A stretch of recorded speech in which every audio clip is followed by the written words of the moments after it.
rock-clad knives. It's almost too soft to be a good match for the mild steel on my mild steel sand mine like I've got out here that I've been using. I'm still lapping the surface down. As you can see, it's a really thick stone, pretty sizable. But for its softness, it makes sense. So I've got a little bit of a gouge still and some kind of surface cracks that are there sometimes on the rough surface, which is how I got this stone. It was a rough cut stone. So Aiiwitani with a Izuku Tomonagura, very hard, like 5++ hard. And it's really good for raising slurries on pretty much any stone because it's so freaking hard. And that gives you a slurry that's primarily just the base stone and not the Tomonagura. Which honestly, outside of polishing razors, I don't find it as big of a deal. Maybe for sharpening, but for polishing, there's so much checking and rechecking of a bevel that it's really hard to keep the slurry generated from, say, a softer Tomonagura that's not constantly being replenished from the parent stone and then eventually just dilutes the rest of that tomo out. So without constant lapping, which I wouldn't do with the tomo just because they don't work as fast, I use diamond plates.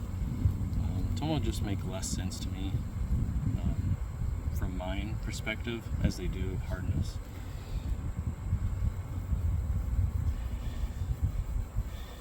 Alright, so this stone, kind of like another Suida I have, has almost like a rubbery racer feel to it. So you can push as hard as you want down on this thing almost, and it's not going to scratch you up.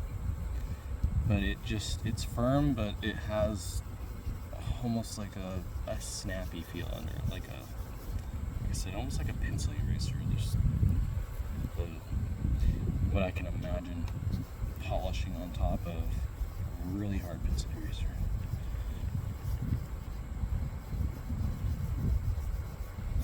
So sometimes you'll see me pull from the edge of the knife, and that's a lot of times for stability. Especially if this bevel is perfect. This helps out with burnishing because you want that constant force downward, and you don't want a lot of chattering, a lot of play of the knife.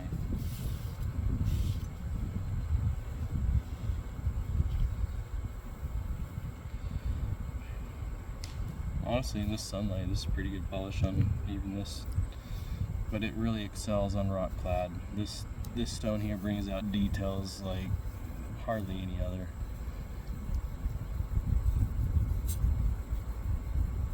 Since I'm keeping it really wet, it's not generating a lot of slurry, but this thing can be a muddy monster. I would estimate it being about a 3 in hardness out of 5.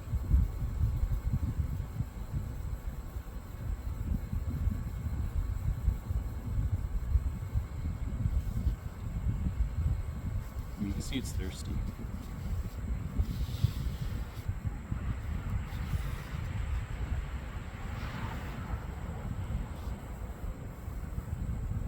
So if you had any unevenness in a bevel, this one here would really take care of you.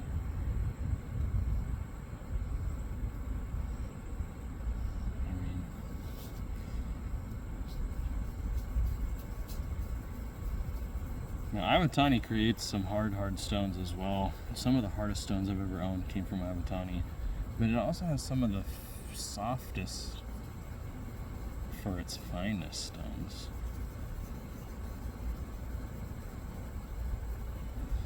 You know, this stone here pushes a good 6 to 8K. Well, for its softness, it really shouldn't be that high. But, you know, that's the magic of these stones, you know. Depending on where it came from in the mine itself, there's just so much variance with the geology, the way that the stones are basically the way the mountains protruding out of the ground.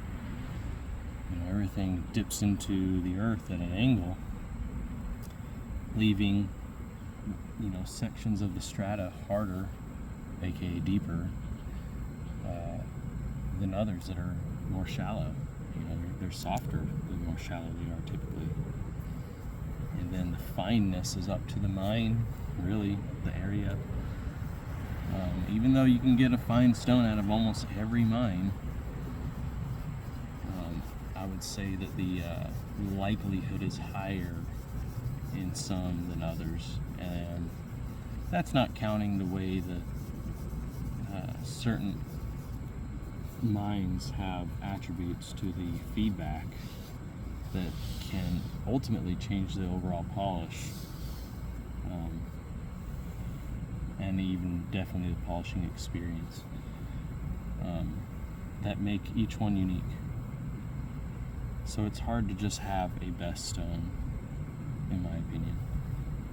I have a lot of good stones, and I try to just keep good stones. I usually have a pretty good eye for stones. I don't buy a whole lot of duds. So there's, you know, after years of doing it, you kind of get a knack for it. Not to say I've never been fooled, but certainly less than others have. And, you know, ultimately it's an investment. If you make smart investments, you buy good stones that you know that are resellable, and you know you make your money back. It's not a bad hobby, because these stones wear down so slowly. I mean, years of playing around with this stone, and it's still sellable at what I paid for, but more, because every year these become more expensive. So I bought this stone like 5 years ago. The prices for these are higher, double than what they were 5 years ago. And that's just me breaking even if I were to compare it to what I would buy now. So it's just one of those things. It's best to get in early if something like this even interests you. If you're watching this video, I hope that it interests you. Get that coarse steel. Really easy to use this blade on a coarse steel. In fact, this stone on a coarse steel. This stone would be great on a hanyaki. Very much so. I can see this polishing an entire hanyaki. Not a traditional like Hidori polish, but just a stone polish. Yeah, this thing here would eat up hard steel for breakfast. I mean, that's a pretty decent polish there. I mean, it's pretty uneven. I still have the unevenness between this section and this section, mostly due to this, but you can see it a little bit even in the reflection. So, alright, I hope you enjoyed an Aiiwitani Karasu. I don't think I said it in the beginning, but the Karasu translates to crow's feet. Sometimes that's just the way this looks, I guess, from this side, you can say.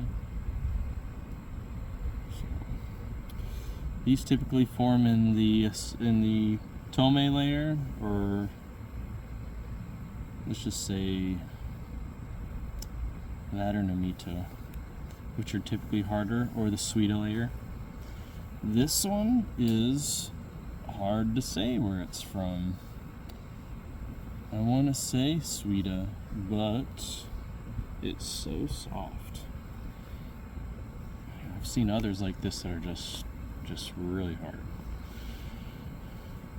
This one's unusually soft. It's cool because Karasu also have a certain feedback to them that are unique. So a different polishing experience, and being able to experience that under a knife bevel is always welcome. Otherwise, some of the harder